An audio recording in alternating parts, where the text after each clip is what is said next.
All women are different, but they are all women. This video is androcentric from a men's point of view and is presented as opinion, commentary, and debate. Expressing opinions is not violence. These are ideas to challenge, question, and argue in public, because classical liberalism relies on the First Amendment for its dialectic. If you are a feminist, then consider this. If patriarchy truly existed as claimed, feminism could not. And if all men are trash and women are equal to men, then what are we to conclude? Women will die for their children, men will die for their wives and children. And God chose to die for all mankind. Authority rolls up with responsibility. If this framing of facts offends you, click off to a cute cat video. Proceeding further will expose you to gamma bias and criticism directed at ideas, claims, institutions, not at any individual's virtue or dignity.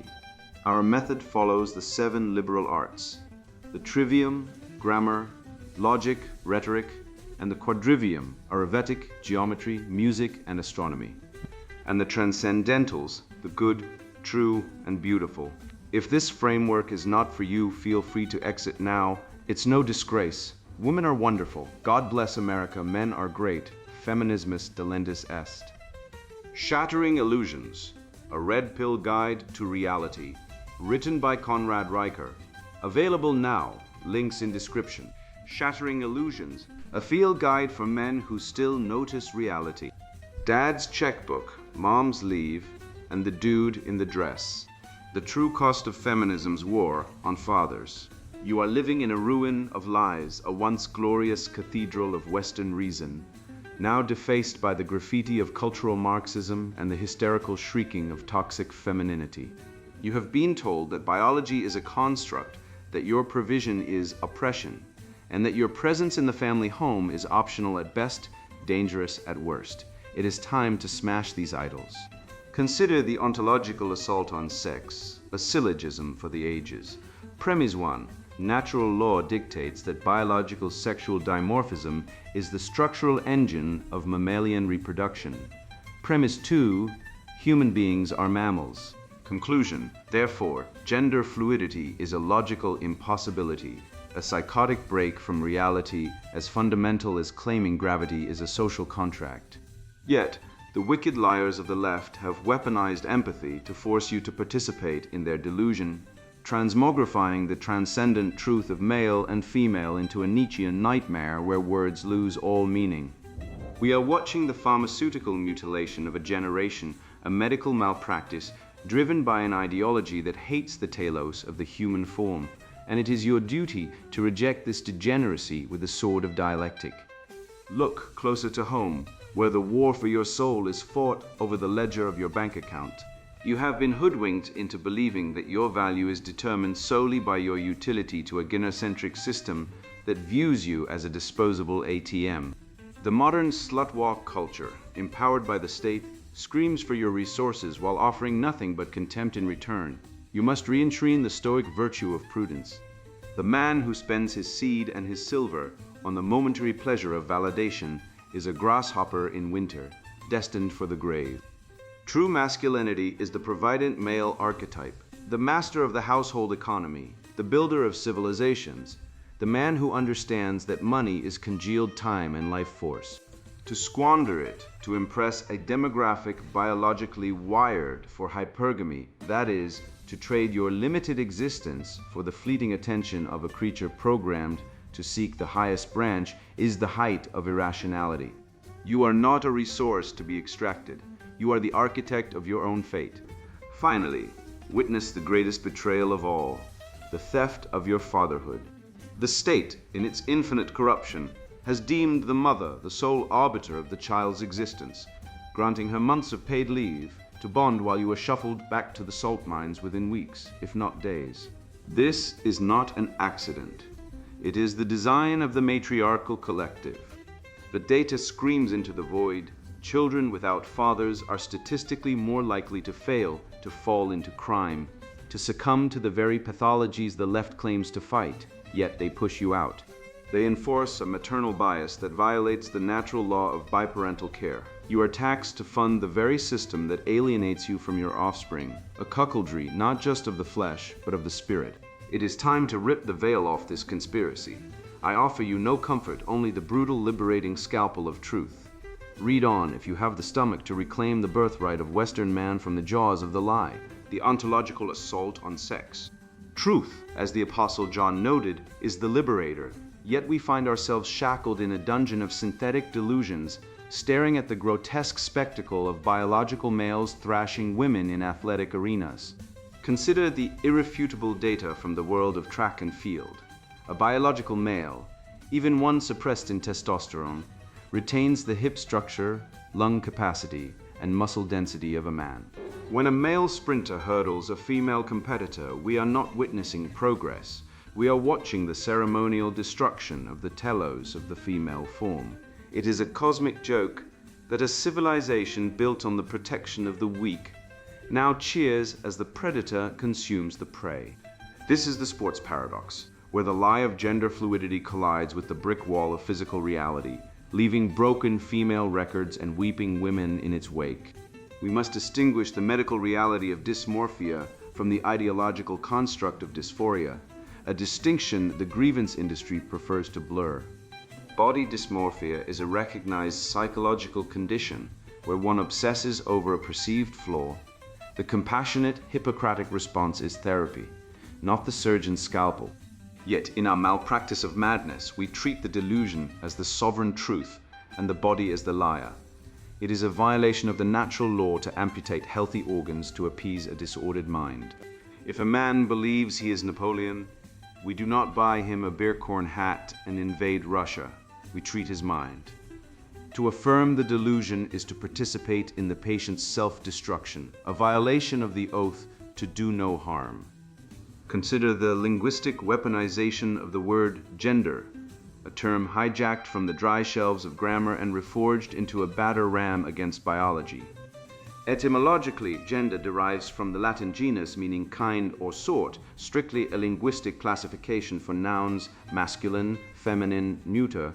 It was never intended to replace sex, which comes from seker, to divide, signifying the binary cleavage of biological reality. The Marxist strategists of the Cultural Revolution knew they could not defeat biology directly, so they performed a semantic bait and switch, conflating the grammar of the mind with the reality of the flesh. This is a classic Sorite's paradox, a heap of sand mistaken for a mountain. The left posits a spectrum of gender, but formal logic exposes this as ontological incoherence. A spectrum requires two fixed extremes to have any meaning. Without the binary of male and female, the spectrum collapses into a void. If everyone is non-binary, then no one is. This is the performative contradiction at the heart of the gender cult. They deny the binary while simultaneously relying on it to define their transition. You cannot cross a line you claim does not exist. It is a logical non sequitur, a house of cards built on the wind of emotional validation. We have abandoned the medical ethics of the ages for the affirmation model, a descent into therapeutic malpractice. History will look back on the Dutch protocol and the mass sterilization of confused youth with the same horror we reserve for lobotomies. The Western medical tradition, grounded in the tabula rasa of observation and the pursuit of the good, has been replaced by a cargo cult of hormones and surgeries. We are treating a metaphysical wound with plastic surgery, sowing seeds of lifelong endocrine chaos. This rot stems from a philosophical error centuries in the making, a Cartesian dualism that separated the res cogitans, thinking thing, from the res extensa, extended thing. The postmodern goblins have taken this cleavage and weaponized it, creating a ghost in the machine that can override the biological hardware. It is Gnosticism reborn, a hatred of the flesh and a worship of the spark of identity, denying that the soul is the form of the body. By rejecting teleological biology, the idea that things have an inherent purpose, we have invited chaos. Aristotle knew that the acorn has the potential to become an oak, not a toaster. The telos of the male is distinct from the telos of the female, designed for the propagation of the species.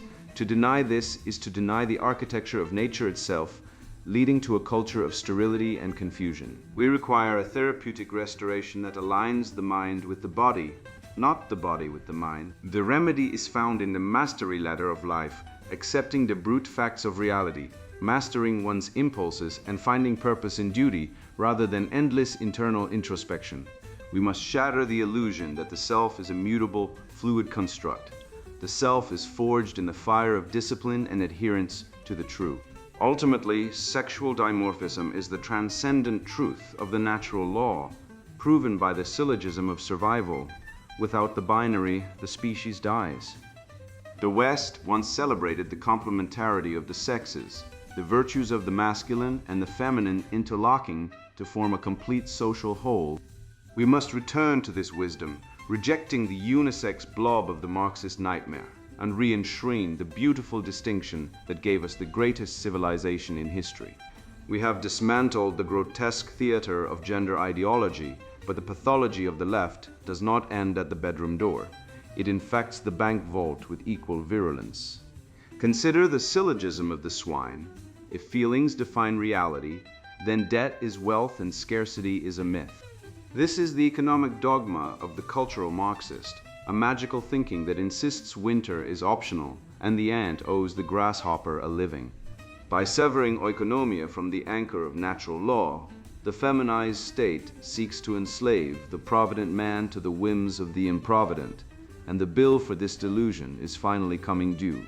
The economic foundations of masculine virtue. The average American household carries over $90,000 in debt. Yet we are told to admire the grasshopper who sings through summer while the ant labors. Aesop spun a fable about prudence, about the masculine virtue of preparing for winter, and modern educators have twisted it into a morality tale about sharing. The original lesson was stark. The grasshopper dies. Nature does not negotiate with improvidence. I watched a neighbor of mine, a competent carpenter, lose his home to a foreclosure because he refinanced to buy a boat and fund his wife's photography business. The business failed within the year. The marriage collapsed 18 months later, and the family court judge looked at his shattered finances and decided he was an irresponsible father. The system rewarded her impulsivity and punished his failure to contain it. This is the economic reality we face. A civilization that subsidizes the grasshopper and taxes the ant into oblivion. Consider the word economy itself. It derives from the Greek oikonomia, meaning household management. This was once the exclusive domain of the paterfamilias, the male head who governed resources, allocated labor, and ensured the survival of his lineage through disciplined planning. Aristotle distinguished the household from the polis, understanding that the microeconomy of the family was the foundation upon which all larger economies rested. Today, the state has inserted itself as the surrogate husband, offering welfare, child support enforcement, and alimony extraction to replace the provident male. The result, a society of permanent children. I have seen men in their 30s living in rented apartments, driving leased vehicles with nothing saved, nothing owned, nothing built. They have been taught that consumption constitutes identity, that buying products equals being a man. This is a lie. A man is defined by what he produces, not what he consumes. The medieval European apprenticeship structure functioned on a basic tenet. Acquiring competence demands time, hardship, and submission to authority. A youth entered a guild as a novice, advanced to a skilled worker, and potentially rose to master status after years of proving his capability. This stood as the primordial path for masculine economic ascent. Compare that with the modern university apparatus, where a young man borrows $15,000 for a gender studies diploma, exiting at age 24 devoid of marketable talents and filled with toxic dogma. The typical borrower spends 20 years repaying that obligation, 2 decades of bondage to financial entities merely for a credential that fits him for nothing beyond joining the parasite class. The guild framework was imperfect, yet it fashioned men capable of raising cathedrals. The university machinery churns out baristas who lecture you on privilege. Stoic philosophy offers a framework for masculine economics that the modern world has desperately tried to forget. Epictetus taught that wealth consists not in having great possessions, but in having few wants. The consumerist model of masculinity depends on the opposite premise, that a man must constantly acquire to prove his worth. This is economic slavery disguised as freedom. I know men who work 60 hours weekly to support lifestyles their grandfathers would have considered absurd, leased luxury cars that depreciate the moment they leave the lot, oversized homes filled with furniture bought on credit, vacations funded by credit cards at 23% interest. They are not free.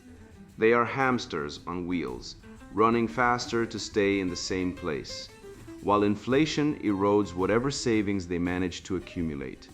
The Stoic approach inverts this: reduce desires, increase competence, accumulate capital, achieve autonomy. The goal is not to consume more, but to need less. Prudence, one of the 4 cardinal virtues identified by Plato and later adopted by Christian theology, encompasses foresight, practical wisdom, and the ability to judge the appropriate course of action.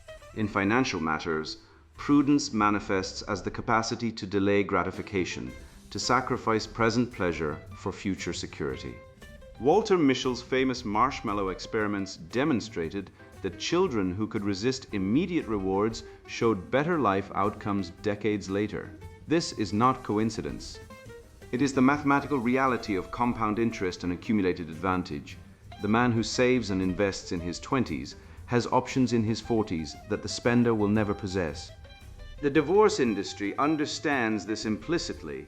It targets men at the peak of their earning capacity after decades of accumulation to extract the maximum possible transfer of wealth. A prudent man structures his affairs to minimize this exposure. He understands that the legal system is not neutral, that family courts operate as wealth transfer mechanisms, and that economic independence requires defensive positioning. The provident male archetype appears throughout Western literature and history, from Odysseus returning to reclaim his household to the biblical Joseph storing grain against famine. These figures embodied a simple truth: masculine virtue includes the obligation to provide for and protect those under your care. This obligation has been weaponized against men by a legal system that enforces provision while denying protection. Consider that men comprise approximately 80% of suicides, yet suicide prevention resources focus predominantly on female mental health. Consider that men receive 63% longer sentences than women for the same crimes. Consider that fathers are granted primary custody in less than 20% of contested divorce cases. The contract has been broken. The provident male is expected to provide endlessly while receiving nothing in return. No respect, no gratitude, no legal protection, no social support. The only rational response is to withdraw from a system designed to exploit masculine virtue while criminalizing masculine self-defense. Inflation is not an accident. It is a policy choice that transfers wealth from savers to debtors, from the prudent to the improvident, from the future-oriented to the present-obsessed. When central banks print money, they are effectively taxing everyone who holds currency, everyone who saved, everyone who deferred consumption. The current monetary system punishes exactly the behavior that built Western civilization: thrift, accumulation, long-term planning. A man who saved $1,000 in 1970 would need over $70,000 today to purchase the same goods. Where did that value go? It was stolen through inflation, transferred to those who borrowed and spent, to the government that printed, to the financial sector that profited from the Cantillon effect. Understanding this is essential to masculine economic defense. Hard assets, productive skills, and communities of trust become the only reliable stores of value in a system designed to extract from the responsible. The classical Republican tradition, from Cicero to the American founders, understood that political freedom required economic independence. A man dependent on others for his livelihood cannot speak freely, act freely, or think freely. This is why the founders restricted voting to property owners. They understood that only those with economic stake in the outcome could be trusted with political power. Universal suffrage has produced exactly the outcome they feared: a political class that buys votes with promises of redistribution, funded by the productivity of men who have no say in how their resources are allocated. The welfare state is fundamentally a wealth transfer from men to women, from the productive to the reproductive, from the future to the present. Women receive approximately 80% of welfare benefits while paying approximately 30% of income taxes. This is not compassion. It is gynocentrism enforced through government violence. That evolutionary conflict has a name, and the Western canon once understood it with crystalline clarity: paternal investment. The term itself, the careful allocation of resources to ensure one's genetic legacy, has been scrubbed from polite discourse, replaced by the infantilizing language of child support and co-parenting that deliberately obscures who is actually investing and who is extracting.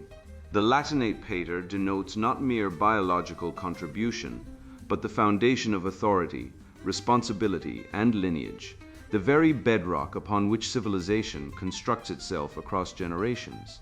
When a man invests in his offspring, he commits the most profound economic act in nature, the transfer of his accumulated life force into the future. But this transaction requires certainty, and certainty is precisely what the modern gynocentric order has systematically destroyed, while demanding the investment continue unabated. The evolutionary economics of paternal investment: a man who has been cheated, robbed, or betrayed by a woman will recover. A man who has raised another man's child under the illusion of paternity has been biologically annihilated. I remember standing in a family court hallway, watching a man clutching a DNA test like a death certificate, because for his genetic legacy, it was. The state didn't care, the judge didn't care. His 18 years of paternal investment had been extracted at gunpoint by a gynocentric system that treats men as expendable resource extraction units while systematically concealing the biological reality of paternity uncertainty. This isn't an accident of modern policy. It's the institutionalization of an evolutionary conflict as old as sexual reproduction itself. The ancients understood what modern ideology obliterates. Bride price customs existed across civilizations not because men owned women, but because intelligent cultures recognized the fundamental asymmetry of reproductive investment. Among the Lobediu of southern Africa, the Nuer of Sudan, the ancient Hebrews, the Germanic tribes, the exchange of cattle, land, or labor for a bride wasn't commerce in human flesh. It was an explicit acknowledgement that male resources are the currency of reproduction, and that a man transferring his accumulated wealth to a woman's kin represents a profound biological gamble requiring reciprocal guarantees. The Latin sponsalia, betrothal, derives from sponder, to promise solemnly. The promise was exclusive access to female reproductive capacity in exchange for male provisioning. Modern anthropology, captured by feminist framing, rebrands this sophisticated contract as oppression while studiously ignoring its evolutionary logic. Evaluate asymmetrical biological costs via game theory principles. Human females hold roughly 400 mature eggs, involving a 9-month pregnancy plus extended nursing and caretaking duties. Human males manufacture 100 million sperm daily. Robert Triver's parental investment theory, sadly missing from compromised academic institutions, proves that the lesser investing sex vies for access to the greater investing sex, which remains selective regarding partners. This dynamic constitutes evolutionary strategy with the certainty of compounding math, not social tyranny. Female biology prioritizes excellence, obtaining superior genes and provision for restricted reproductive windows. Male biology prioritizes volume, maximizing conceptions across various mates. Such opposing tactics produce an enduring conflict that political measures cannot erase. The distinction between genetic and social fatherhood represents perhaps the most deliberately obscured truth in modern discourse. Every traditional civilization developed mechanisms to align these two categories because their decoupling destroys male incentive to invest. The Jewish ketubah, the Roman patria potestas, the English common law presumption of legitimacy within marriage all institutionalized the recognition that men will not voluntarily provision children who do not carry their genes. This isn't pettiness or insecurity, it's the evolutionary mathematics of inclusive fitness. A man raising another man's offspring is, from the cold perspective of natural selection, a genetic cuckold whose resources benefit a competitor's lineage. The word itself, cuckold, derives from the cuckoo bird, which deposits its eggs in other birds' nests to be raised at their expense. Nature invented parasitism, humans merely gave it a name. Male psychology evolved specific defensive mechanisms against paternal uncertainty with the same precision that the immune system evolved to detect pathogens. Jealousy isn't a character flaw, it's a cognitive security system honed over millennia. The tactical deployment of mate-guarding behaviors, the visceral rage response to suspected infidelity, the intense focus on sexual exclusivity, these aren't social constructs imposed by patriarchal conditioning. They're as natural as hunger and as necessary as fear. Studies consistently demonstrate that men experience greater distress over sexual infidelity than emotional infidelity, while women show the reverse pattern, a sex difference that emerges cross-culturally with remarkable consistency. This isn't accident, it's the evolutionary signature of paternal uncertainty pressure. The modern therapeutic industry, captured by feminist ideology, pathologizes these natural defenses as insecure attachment or toxic masculinity, diagnosing the immune response while ignoring the infection. Female hypergamy, the tendency to marry up in resource acquisition, represents an equally rational evolutionary strategy that feminine primary messaging has recast as romantic preference. Across cultures and throughout history, women demonstrate consistent preferences for male traits signaling resource acquisition capacity, status, wealth, ambition, intelligence, willingness to invest. The dove-gray mourning attire of Victorian widows lasted precisely as long as it took to secure a new provider. Contemporary studies of online dating behavior reveal that women rate 80% of men as below average in attractiveness, a statistical impossibility that exposes the hypergamous filter operating on potential mates. This isn't venality or superficiality, it's the rational deployment of limited reproductive capital toward optimal returns. The problem emerges when civilization pretends this dynamic doesn't exist, leaving men bewildered by repeated rejection that follows predictable but unacknowledged patterns. Family court represents the institutional triumph of gynocentrism over natural law, systematically removing male control over resource investment while maintaining financial extraction through state violence. The statistics read like a war crimes tribunal report. Mothers receive primary custody in approximately 80% of contested cases. Child support enforcement operates with an efficiency that would make the Stasi envious. Wage garnishment, license suspension, imprisonment for arrears. Yet when paternity fraud is discovered, the system invariably responds that the best interests of the child trump genetic truth. A man discovers his 15-year-old son carries another man's DNA, and the court orders continued payments under threat of incarceration. This isn't justice. It's institutionalized theft with a veneer of legal process. The ancien regime at least had the honesty to call tribute by its name. The paternal certainty principle operates through formal logic with the inexorability of a geometric proof. Syllogism the first, men who invest in genetically unrelated offspring reduce their inclusive fitness. Syllogism the second, natural selection eliminates traits that reduce inclusive fitness. Conclusion, male psychology will evolve mechanisms ensuring paternal certainty before significant resource investment. Yet contemporary social policy operates on the demonstrably false premise that men should simply trust against evolutionary evidence and statistical reality that their partner's offspring are their own. The paternity fraud statistics, ranging from 1 to 30%, depending on population studied, with hospital-based studies suggesting 3 to 5% as a conservative estimate, indicate that non-paternity events occur at rates that would constitute an epidemic if recognized as the biological catastrophe they represent. 1 in 20 men raising children under the assumption of paternity is unknowingly raising another man's genetic legacy. This isn't a social problem amenable to sensitivity training. It's a biological crisis demanding institutional recognition. Male provisioning psychology differs fundamentally from female resource acquisition in ways that transform entire civilizations. The male brain releases dopamine in response to resource acquisition and transfer to mates and offspring, a neurochemical reward system that built the provisioned family unit as the fundamental cell of social organization.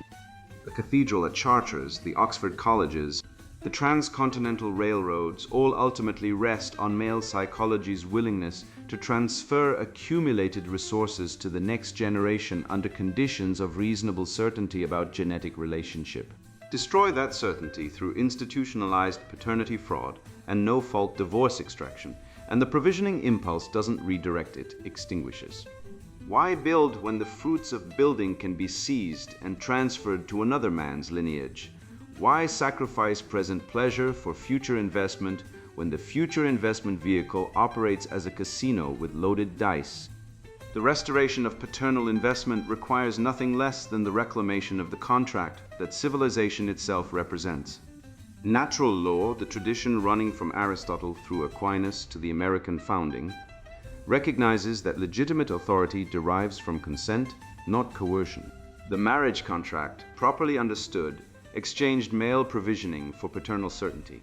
When the state unilaterally nullifies the certainty provision while enforcing the provisioning requirement through violence, it has dissolved the very basis of the agreement.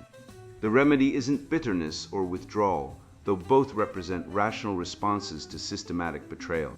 The remedy is the explicit renegotiation of terms based on biological reality rather than ideological fantasy, DNA testing at birth as a universal practice, presumptive joint custody as the default legal position, the elimination of no-fault divorces, asset dissolution mechanics, and the criminalization of paternity fraud as the theft it manifestly is. The Western tradition offers the tools, the dialectic method to expose false premises, the natural law framework to articulate legitimate claims, the constitutional machinery to enshrine protections. What remains is the will to deploy them against the gynocentric capture that has transformed the family from a reciprocal institution into an extraction mechanism. The truth, spoken without apology, remains the only weapon that can shatter illusions. I have watched this paternal investment contract shattered against the rocks of gynocentric predation, and the wreckage reveals something far more sinister than mere bureaucratic incompetence. The state does not simply fail to protect paternal investment. It actively weaponizes the father's biological imperative to provide, transforming his sacrificial labor into a resource extraction mechanism that funds the very matriarchal degeneracy enslaving him. When we strip away the sentimental sophistry of shared parenting and gender equality, we confront an ugly truth. The modern welfare state has positioned itself as the ultimate cuckold, inserting itself between father and child to claim both the man's resources and the child's allegiance, while the biological father is reduced to a mere sperm donor and ATM. This systematic erasure of the paternal role did not arise spontaneously. It emerged from the Marxist feminist conviction that the traditional family represents an oppressive structure that must be dismantled piece by piece. Beginning with the father's removal from the domestic sphere, the paternal presence deficit. Where the father is, there is the fortress, wrote the Roman satirist Juvenal, observing a truth so absolute that only a modern academic could miss it. We look at the smoking ruins of the family unit and are told by the high priests of cultural Marxism that the solution is merely more state intervention, more equity, and the complete erasure of the masculine spirit from the home. Consider the great Scandinavian experiment, that supposed Valhalla of social engineering. Sweden introduced its daddy quota in 1995, a self-righteous bureaucratic mandate forcing fathers to take a month of leave or lose it to the ether of the state. They tightened the screws again in 2002 and 2016, desperately trying to legislate against biology itself. The result? A recent study from the Swedish Institute for Social Research found that while the paperwork shows increased uptake, the reality remains stubbornly biological. Mothers still take the vast majority of the total leave. Why? Because the leftist ideologues ignore the fundamental syllogism. Women possess the biological hardware for nursing and early infant bonding. Early infancy requires said bonding. Therefore, the mother is the primary anchor of early childhood. No amount of state coercion can refute the natural law written in our DNA. Yet the state persists in its demonic effort to sever the child from the mother's breast to appease the gray, genderless god of equality. This is not merely a policy dispute. It is a calculated cultural war on the very concept of the father. Turn on the TV, that glowing altar of mind control, and observe the bumbling idiot trope, the Homer Simpson, the Peter Griffin, the hapless moron who couldn't tie his own shoelaces without his long-suffering, infinitely patient wife saving him. This is the gamma bias of the media landscape, a relentless psychological operation designed to marginalize the paternal influence. If you smash the image of the father as the stoic guide, the protector, the disciplinarian of virtue, you smash the child's ability to internalize the logos, the ordering principle of the universe. By purging the father from the domestic sphere, the state steps in as the surrogate husband, offering security in exchange for dependence, effectively turning the nuclear family into a client of the blob. The economic machinery grinding men into dust is even more insidious. Look closely at the structure of parental leave across the West. It is a trap. By granting mothers months of state-subsidized time while offering fathers a pittance, a mere fortnight in some jurisdictions, the system enforces a massive transfer of wealth and power. The man is herded back into the salt mines of the corporate world, his productivity extracted via taxation to fund the welfare state, while his wife is paid by the government to raise his child. It is financial cuckoldry writ large. The man bears the burden of economic production, yet the state usurps his role as the provider, buying the loyalty of the mother and child with his own confiscated wages. This is the Marxist dream realized, the dismantling of the private patriarchal family and its replacement by the public gynocentric collective. But let us speak the forbidden truth. The father provides something the mother cannot. Scientific evidence on paternal bonding reveals a neurobiological distinctiveness that parenting theory tries to obscure. While the maternal bond is often one of comfort and preservation, a retreat into safety, the paternal bond is one of challenge. When a father tosses his infant into the air, the mother's heart stops. The father's eyes light up. This is not recklessness. This is the essential training for a hostile world. Rough and tumble play, a distinctly masculine style of parenting, teaches the child risk assessment, emotional regulation under pressure, and the boundaries of the physical world. To deny a child this masculine energy is to deny them the sword and shield they will need to carve their path through the chaos of existence. You cannot raise a warrior in a padded room designed by a committee of feminist theorists. The result of this systematic purging is the paternal presence deficit, a plague with a taxonomy of horrors so specific it reads like a medical autopsy of a dying civilization. The data is irrefutable and terrifying in its consistency. Children from fatherless homes are 5 times more likely to live in poverty and commit crime. They are 9 times more likely to drop out of school. The Centers for Disease Control's own data indicates that 85% of youth in prison come from fatherless homes. This is not a correlation. It is a causality rooted in the natural law of development. Without the father, the child lacks the external boundary, the representation of the other, the introduction to the societal law. The solution is not more state handouts or positive role models in cartoons. It is the restoration of the patriarch's authority within the home. We must dismantle the feminine bias in leave policies, demand equal time for fathers not to help the mother, but to exercise their distinct role, and reject the feminization of parenting that treats masculinity as a pathology to be cured, rather than the very foundation of a stable soul. The curtain has been torn down, and the wizard of woke stands exposed as a huckster selling spiritual poison. You see now that gender nihilism is not compassion, it is ontological terrorism, a war on the very concept of logos that defines Western man. To accept the lie that sex is a spectrum is to surrender your mind to the void of subjectivism, rendering you incapable of the rational thought required to build a legacy. This denial of nature is inextricably linked to the theft of your resources. The modern feminist state is a colossal engine of wealth transfer, designed to extract the surplus production of prudent men to subsidize the chaotic choices of the masses. They demand you abandon the truth, the good and the beautiful for a nightmare of nebulosity, but you have refused. When a woman tests your financial resolve, she is not being petty. She is conducting a Darwinian audit to see if you possess the stoic backbone to survive the coming winter. You must pass this test not by simping, but by embodying the virtue of prudence, saving, investing, and refusing to set your value alight to keep a frivolous partner warm for a night. But beware the state's trap. The disparity in parental leave is not an accident. It is the genocentric boot stamping on the face of fatherhood, confirming that while the mother is deemed essential, you are legally processed as a mere source of revenue. Cast off this leash. Hoard your capital, sharpen your intellect, and embrace the masculine burden of provision as a shield against the decay. You hold the red pill. The hallucinations of the left have no power over a man who stands firm in the truth of his own biology and the sovereignty of his own mind.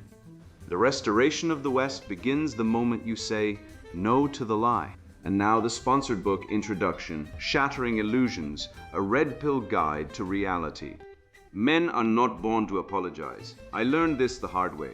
By 30, I'd climbed corporate ladders, dated strong, independent women, and recited every egalitarian mantra society demanded. Yet none of it stopped my layoff, the divorce papers, or the hollow ache of living by rules that erased my purpose. This book exists because I refuse to die a slave to lies. Biology doesn't negotiate. Testosterone primes men to conquer. Yet we're told to sit quietly in open plan offices while antidepressants and dad bods multiply. The CDC. Reports male depression rates have tripled since 1990, coinciding with the rise of desk jobs and the demonization of raw masculinity. Women swipe right on 6'2" CEOs while hashtagging kill all men. Courts seize children from fathers who dare to discipline. Feminists preach equality but date diagonally upward. The data doesn't lie. Norway's gender parity utopia has fewer women in STEM than Algeria. The harder we chase fairness, the faster desire flees. This isn't theory, it's survival. You're here because you feel the dissonance. You lift weights but swallow feelings. You provide but get called toxic. You've seen the 80-20 sexual economy where 5'8" betas rot in loneliness while chads monopolize Tinder. You've watched woke HR departments replace merit with pronouns. You know the stats. Fatherless homes breed 63% of suicides, yet the state incentivizes single motherhood. Your ancestors built empires. Your peers build Minecraft castles. This book is a reckoning. We'll dissect the feminist double bind that shames traditional masculinity while punishing men who abandon it. You'll learn why stoicism, not vulnerability, saves marriages, how hypergamy's 10-year wall forces women to settle, and why soft males get cuckolded by dark triad alphas. We'll expose the logistical fraud of gender equality using evolutionary psychology, NIH studies, and the cold math of sexual economics. You'll master tactics, boosting testosterone through ice baths, forming tribal brotherhoods, and exploiting fertility deadlines in prenups. Non-negotiable warning: if you still believe toxic masculinity is a problem or that house husbands inspire lust, close this book now. Go binge Netflix. Decorate your apartment with plants. This isn't for you. For the rest, the men ready to lead, provide, and outlast civilization's decay. These pages are your arsenal. Dominance isn't optional. It's biology's ultimatum. Wake up or die out. Your choice. Shattering Illusions, a red pill guide to reality, written by Conrad Reicher. Buy now. Links in description.